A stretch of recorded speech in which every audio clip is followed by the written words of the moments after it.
Hi friends, this is Tim Schrock from Design Build Solutions with a bonus tip for this marvelous Monday morning. I hope you had a great weekend. So I'm working on this file here that has an odd shape for this patio. And as you can tell from the rendering that I don't have rendering. There we go. I don't have the foundation set in yet. So instead of tracing that, I want to show you a quick tip on how to make that foundation very quickly. Let's get started.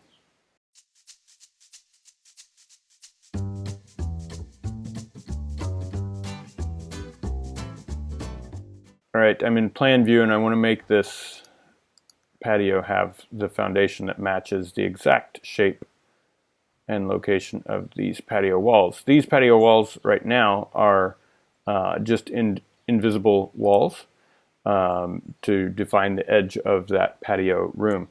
I'm going to select and copy, Control C if you're on a PC or Command C on a Mac. Copy those walls and go down to level 0, the foundation plan. And I'm going to Control V for Victor, paste. Again on a PC or Command V if you're on a Mac. Actually, I'm going to do Command Alt V, Command Shift V. Nope, I'm sorry, Command Option V, Control Alt V. There we go. Control Alt V or Command Option V on my Mac. Now I've pasted invisible walls here, so I'm just going to Command E to open them up, or Control E again if you're on a PC. We're going to select the appropriate wall and make them not invisible.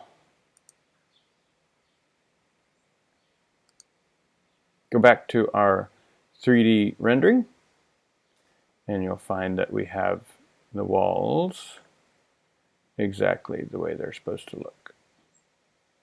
Just a quick tip for you today. Have a great day. Thanks for watching.